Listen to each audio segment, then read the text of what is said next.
Muito bem, de volta para falar de política, né? Quem mais entende dos bastidores da política paraibana está aqui, certamente com muita informação, muita novidade hoje, né, Paulo? O day after, né? Boa tarde, Eita, pois é. No dia seguinte, a visita do ex-presidente Lula, que decolou agora às 10h20 da manhã. Estava aqui até pernoitou hoje? aqui, agora há poucos, 2 aviões decolaram com destino a Teresina, onde tem eventos por lá. Só gostou de Campina, do clima, né? Tá aí e tal. Pois é, deve ter dormido bem até um pouco mais tarde, né? É. Afinal das contas, antes que a gente entre nos caminhos da política, sexta-feira, bancos fechados, Bancos fechados, comércio fechado, repartições públicas municipais abertas. Ninguém entende essa matemática não. Porque tem uma lei estadual que determinou que o 5 de agosto é feriado na Paraíba. Mas aí vem as questões políticas. Já diz o filósofo Chico Alemão que manda quem pode e obedece quem tem juízo, então só nos resta obedecer. O que ficou da visita de Lula a Campina Grande? Sim, boa pergunta, viu? Ficou a constatação de que o candidato ao Senado dele é Ricardo Coutinho. Sim. E que o candidato a governador é Veneziano Vital do Rego. É aquela história, ele agora sabe qual é o palanque dele na Paraíba, né? Mas tem um outro detalhe que a gente precisa observar. Você está vendo aí imagens de ontem. Isso. É que o senador Randolfo Rodrigues, que é o coordenador geral da campanha de Lula, discursou antes dele. Sim. E disse, todo mundo viu, que tem 3 palanques aqui na Paraíba. Pronto. Tem o de João, tem o palanque de Veneziano e tem o palanque de Adjano Simplício. Pronto. Lula disse que o candidato dele é veneziano, mas o senador disse que tem 3 palanques à disposição de Lula no estado da Paraíba. E ainda tem aquela história do palanque do governador João Azevedo. Isso. Que, afinal das contas, João Azevedo é do PSB, que é o partido do candidato a vice na chapa de Lula. Veja que salada política nós estamos testemunhando aí. Mesmo que ele não tenha Lula, vai ter Alckmin. É verdade. E ficou também constatado nessa visita de Lula que o grande objetivo do Partido dos Trabalhadores e do projeto petista é matar a eleição, matar aqui no sentido figurado, naturalmente, mas como a gente diz, bater a parada em primeiro turno. Porque todo mundo sabe, e Lula também, nós temos dito isso aqui, que eleição em segundo turno é uma outra situação completamente diferente. É outra história. Daí, esse movimento todo que Lula está fazendo, e é um movimento legítimo, de fazer com que haja o maior número de desistências possíveis nos candidatos da chamada terceira via. Porque cada uma, mesmo que tenha 1 ponto, 2 pontos, 3 pontos na pesquisa, saindo do páreo, ele entende que boa parte dessa votação migra para a sua candidatura, o que, digamos, diminui as chances de um segundo turno. Agora ainda tem tanto tempo, né? Daqui para a eleição. Tem 2 meses ainda, né? Muita coisa acontecendo.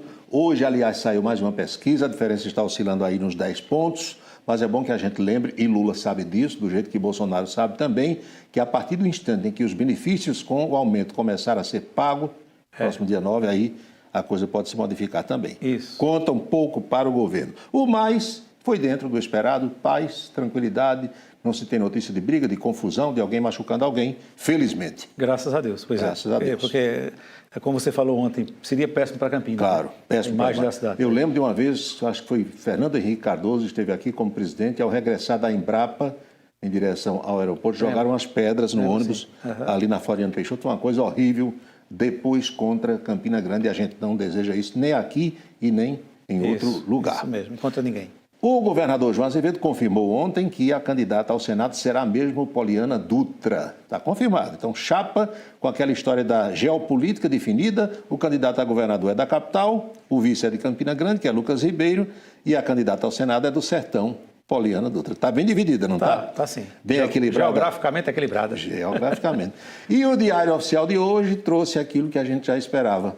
A nomeação de Rosália Lucas para a Secretaria de Turismo e Desenvolvimento Econômico do Estado. Você cantou essa pedra aqui, viu? É verdade. Até a secretaria. A caneta funcionou rápido. E essa secretaria, aliás, Rosália é craque nisso aí, a gente precisa dizer, e aí não é nada, nem um favor que estamos fazendo a ela, é a mesma secretaria que era ocupada por Gustavo Feliciano, filho de Lígia, atual vice-governadora, e do deputado Damião, e a gente sabe que se você, sem nenhum menosprezo aqui, sem nada, mas se você botar na balança quem entende mais de turismo, Rosália ou Gustavo, facilmente terá uma conclusão. Então, boa sorte para ela, que faça um bom trabalho, é isso que estamos aqui desejando. Ela é competente. Muito. Publicitária, eu conheço Rosália de quando os meninos dela nasceram, e é filha de um amigo nosso, de Luquinha, né, do seu José Lucas, pois bem. Por falar em Lígia Feliciano, ela regressou a base do governador João Azevedo. Não é uma maravilha? Tirou o filho da secretaria, saiu dizendo que a Paraíba era uma mulher muitíssimo maltratada, lembra disso?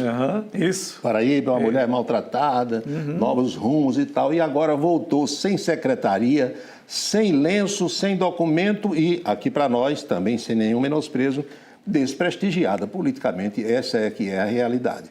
É aquela história de você dar um tiro no escuro. Pode acertar e pode não acertar. Às vezes acerta o pé, né? O próprio pé.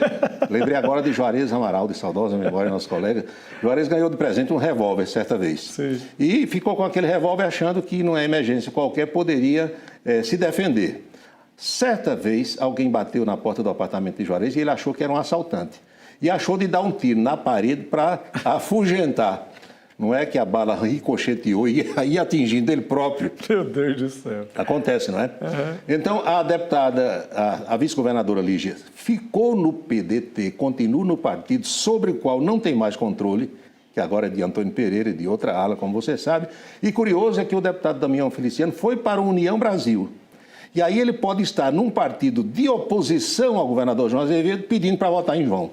Dá para entender? É complicado. Meu saudoso pai, João Florencio, dizia que quando você quer ser sabido demais, às vezes acaba dando com os burros na água. Acontece. Meu amigo, os caras querem dar um nó na política, né? E aí, às vezes, dá um nó cego que nem ele consegue desatar. Nem consegue. O nó do Ceará, o famoso nó do Ceará.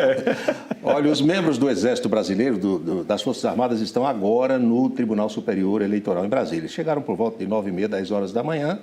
Conforme o Brasil todo tomou conhecimento, o ministro da Defesa, Paulo Sérgio Nogueira, enviou um ofício pedindo prazo e urgência para que os membros das Forças Armadas tivessem acesso aos códigos-fonte das urnas eletrônicas. O ministro Fachin concedeu isso aí, o pessoal chegou cedo, está analisando e a partir das 2 da tarde deve ter acesso a todas as urnas. O que é que eles querem com isso? Saber como é que a coisa funciona.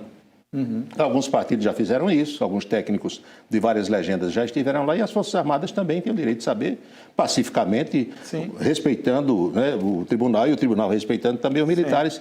Eu não vejo problema nenhum. Aliás, eu fico meio que sem entender em determinados momentos quando alguém diz assim, a sociedade civil precisa se mobilizar e tal. A sociedade somos todos nós. Militar faz parte da sociedade brasileira. Eu entendo que tem um certo ranço por conta do regime militar, tem gente que ficou magoada e tal, mas a sociedade somos todos nós, porque dentro da casa de um militar tem gente que não é militar. Tem os pais, tem a esposa, tem os filhos. Então, todo mundo é igual, tudo é brasileiro. Isso mesmo. Todo mundo é brasileiro.